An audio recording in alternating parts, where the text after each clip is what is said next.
like most of us comms professionals, I have my stats on opening rates and click rates and attendance to meetings, and I do collect that information, but I hardly ever look at the numbers as such, but I look at the trends.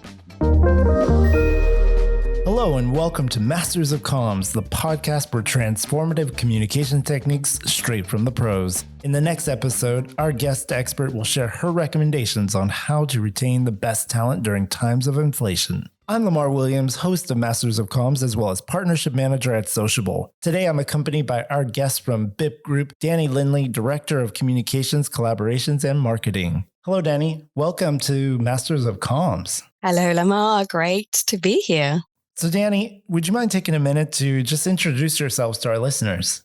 Absolutely. Yes, I am Dani Lindley. I'm the Director of Communications, Marketing and Collaboration for Bip UK and Bip US. I have over 15 years business experience now across various industries. And for the past 7.5 years, I've been in charge of the communications for Bip UK and US. And it is my lovely duty to ensure that we create trust, transparency, and engagement across our business. That's fantastic. And really, before we get into the hard questions today, would you mind telling us who Bip is and what you guys do? With pleasure. So Bip is a global management consultancy, and we are specializing in digital transformation. That means we design, we develop, and deliver sustainable solutions. And we do that at pace and at scale with the aim to create value for our customers, for our employees, for our shareholders, and really importantly, for the wider society. And on that note, I'm incredibly proud to say that here in the UK and the US, we've recently have become a B Corp business, which really underpins our commitment to be a force for good.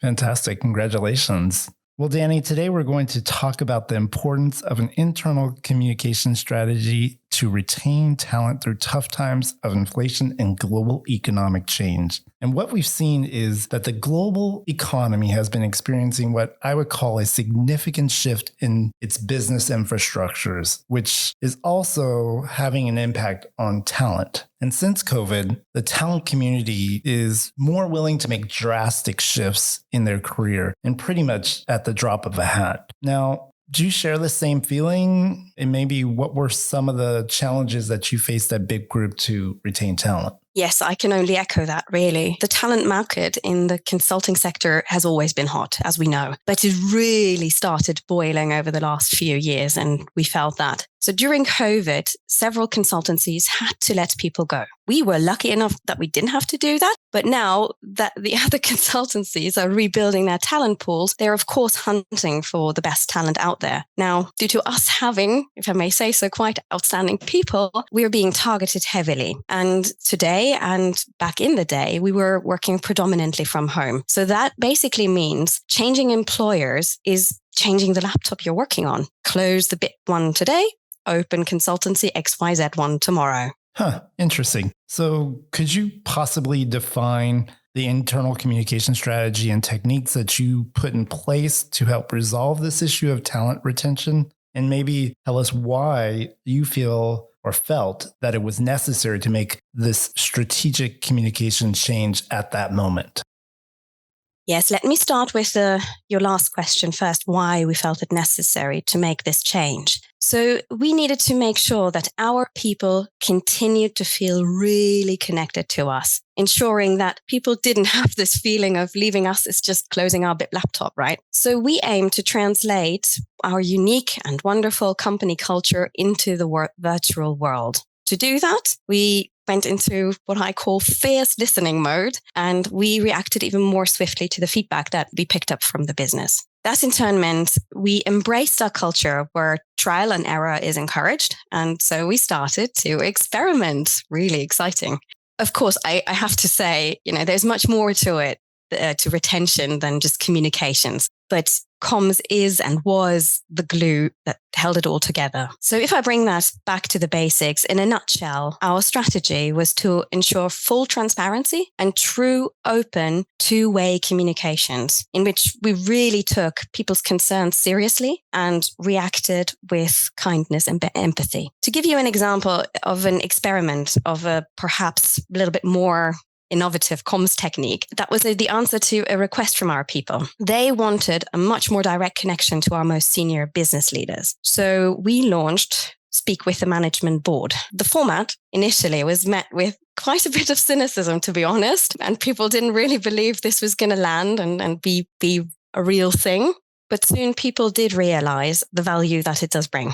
And today it is actually one of our highly valued comms channel in my comms ecosystem. The setup itself is incredibly simple because we needed to keep admin and prep time really minimal, given that at the time when we launched this, I was the only full-time comms resource. So once a month, our management board stand up, virtually of course, in front of the whole business, and they answer any questions people might have. Now, the questions range from anything from how are we ensuring we will hit our EBITDA target to what are you personally most excited about for the next year? So anything really goes. And people can submit their questions in the session. And they can use the Teams chat. They can raise their hand, come off mute and have a conversation like we're having right now.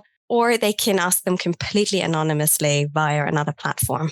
And so far, our management board have really answered every single question. I think overall, this is a very powerful session that we have created, mainly because it's not scripted. So it doesn't feel staged or fake, but really authentic. So our management board tell it how it is, and they listen to what people have to say and their comments and their remarks. Now, because they're not scripted, they're also quite relaxed like this. And the management board can come across very natural. So with the odd joke here and there, and it makes it really a nice, intimate atmosphere. Well, at least that's what the feedback tells me. This was also a really great tool for us to address the fears of the business during COVID. And we were able to tackle questions such as, will we all be let go very soon? Which, of course, the answer was a big, big no. Well, now we use these sessions to discuss big company news or topics which we know might need some reinforcement with the business. But when we do that, I can only stress, we do this with a slide or two in the first 10 minutes to kickstart some of the questions. But it is really about the questions from people. So it is centered around that. And so we don't want to take that time away. And all sessions are recorded so people can catch up on demand as well.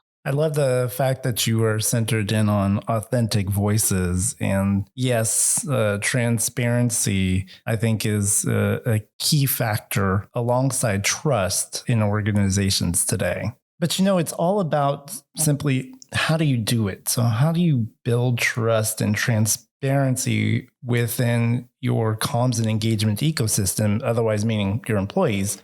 Could you describe the tools that assisted you in putting your communication strategy into place, really to reinforce your talent base?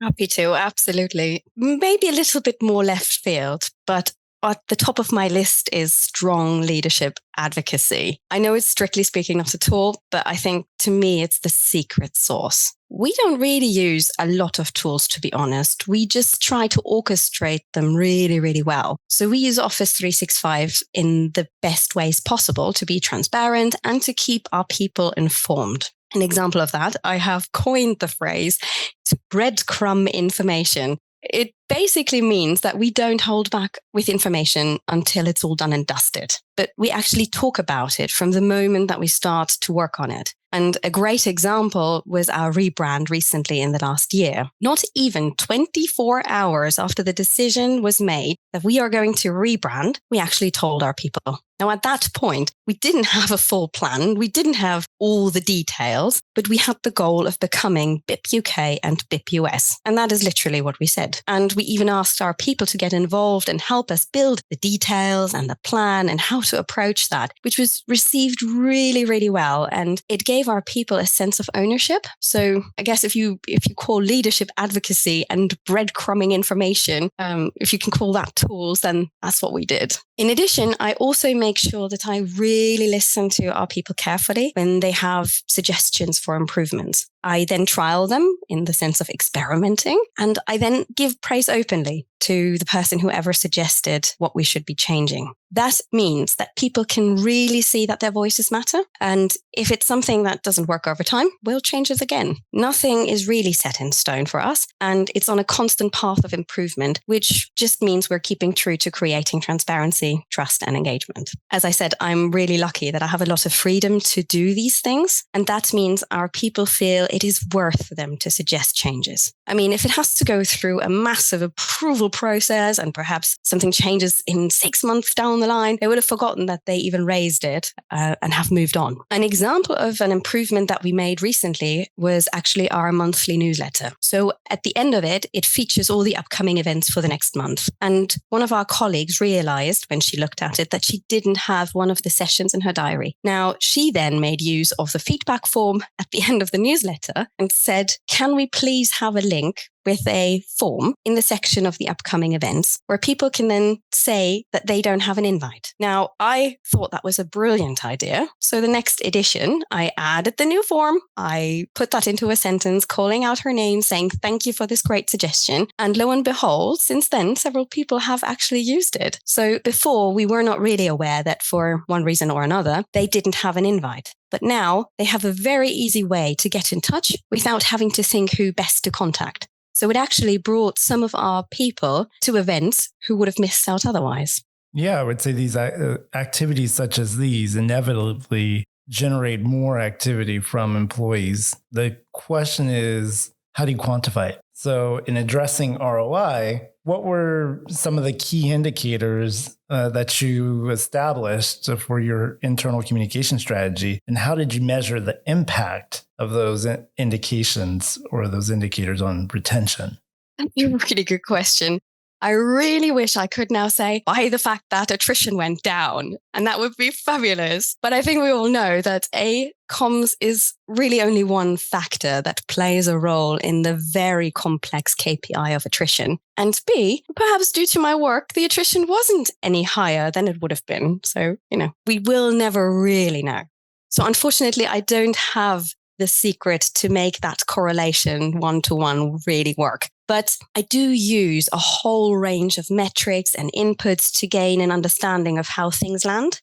Almost all of my comms channels have feedback loops built in, like I said with the newsletter. And I really encourage people to share their thoughts. They are then a really good indicator that I can use, but it's nothing more than that really on its own.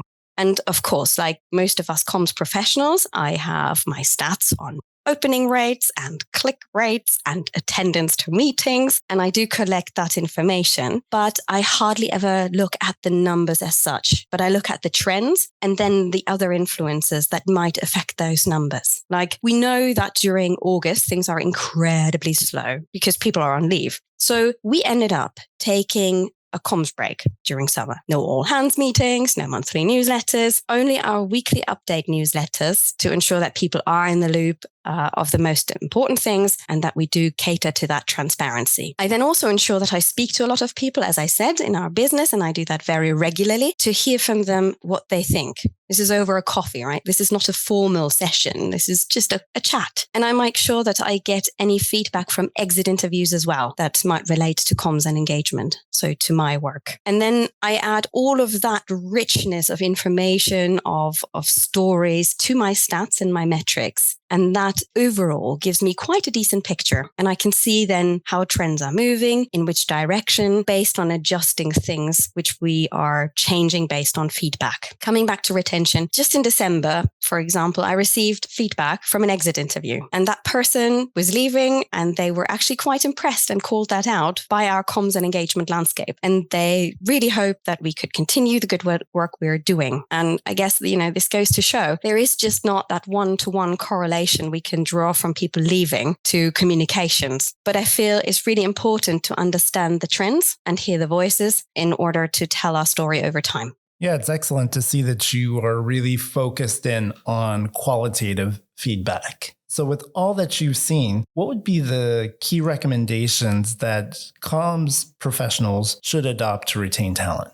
It's a good question. I think there are probably 3 key learnings that I took from the past few years. to be authentic and honest, to be your audience, and to experiment and praise. When I say be authentic and honest, I mean that sometimes we have to give messages that are simply not great to hear for our business. But sugarcoating, smokes and mirrors, all of those things, that's not going to do any good in the long run. So I have found that these messages, which we have to give, do go down a lot better when they are being delivered by one or more of our management board. So we do this in a call with direct possibility for people to ask questions and a follow-up possibility to ask questions after the call as well. For those who either couldn't join or, like me, need a moment longer to process what has been said and what has been heard. But don't sugarcoat. By be your audience, I mean, don't just listen to the people you're communicating to, but actually walk in their shoes.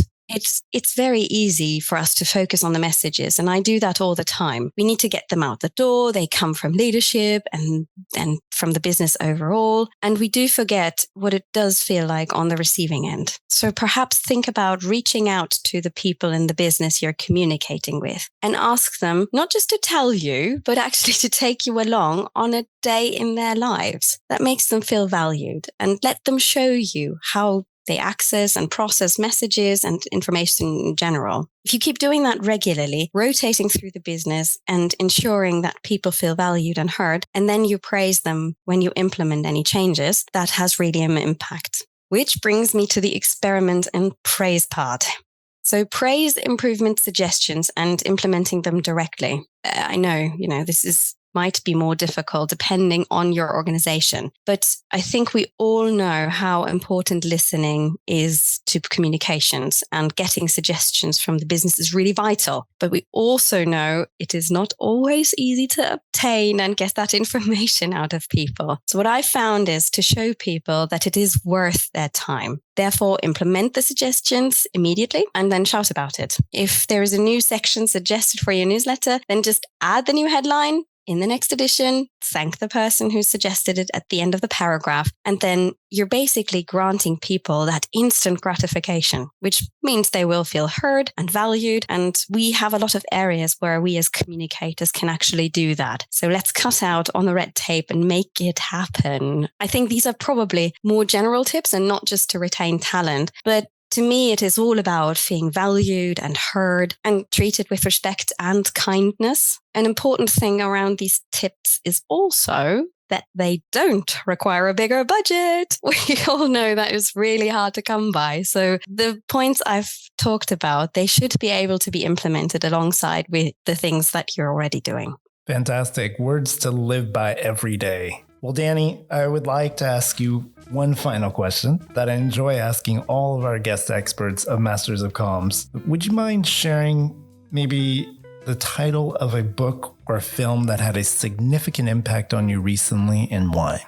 Absolutely, love to. This might be a bit unconventional, but actually a book I reread over Christmas had quite an impact on how I started my year. Over Christmas, I found Lockdown Parenting Fails in my bookshelf again. And it's basically just a collection of what parents were up to during lockdown. They share funny anecdotes in very short little paragraphs. And it did make me chuckle, but that wasn't the actual point of it. So afterwards, I realized that the real value I drew from it was a sense of pride and probably a kinder outlook, not just on myself, but on the world. It was such an excellent and funny reminder of how much we've all achieved during those hard years of lockdown and how far we have come since. It was a reminder for me to be kind to myself and to the people around me as we were easing into these new ways of working still. And it did make me proud of myself and my colleagues and my family and my friends, because we were all heroes in our own ways. And I think we continue to be exactly that, everyday heroes.